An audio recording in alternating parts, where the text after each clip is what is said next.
कर्जबाजारी व्हायचं आणि पुन्हा कर्जमाफीची मागणी करायची, मंत्री राधाकृष्ण विखेंचं विधान. विखेंनी त्यांच्या घोटाळ्यांवर बोलावं, ठाकरेंचा टोला. तर पुन्हा कर्ज घेण्याची वेळ येऊ नये यासाठी विधान. बावनकुळेंकडून मात्र पाठराखण.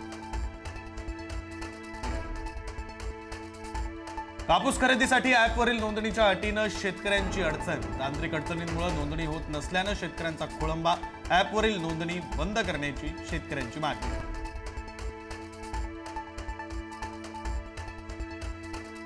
ब्रिटिश गेले पण पवार ईस्ट इंडिया कंपनी अजून देशातच. लक्ष्मण हाकेंची घणाघाती टीका. उद्या पार्थ पवार विधान भवन देखील स्वतःचं करून घेतील, कारण त्यांचा बाप उपमुख्यमंत्री आहे. हाकेंची जोरदार टोलेबाजी.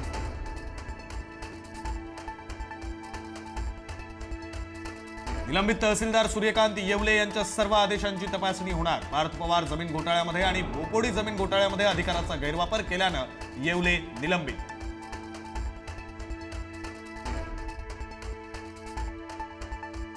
शीतल तेजवानीची इमिग्रेशन विभागाकडून माहिती मागवण्याची तयारी सुरू. बावधन पोलिसांकडून माहिती मागवली जाणार. शीतल तेजवानीनं परदेशात पलायन केल्याचा पोलिसांना संशय.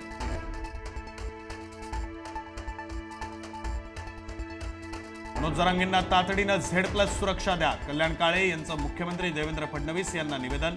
जरांगेंना जिवे मारण्याची धमकी आल्यानंतर मागणी.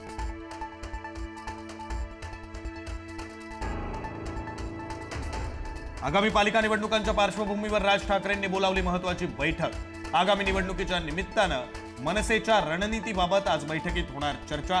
राज ठाकरे युतीबाबत स्पष्टता देतील का, याकडे लक्ष.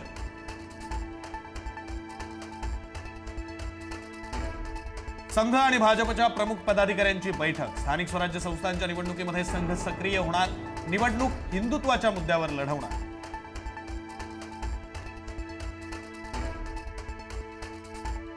मावळचे खासदार श्रीरंग बारणे आणि पनवेलचे आमदार प्रशांत ठाकूर यांच्यात बैठक. पनवेल पालिका आणि स्थानिक स्वराज्य संस्थेच्या निवडणुकीच्या पार्श्वभूमीवर दोघांमध्ये चर्चा.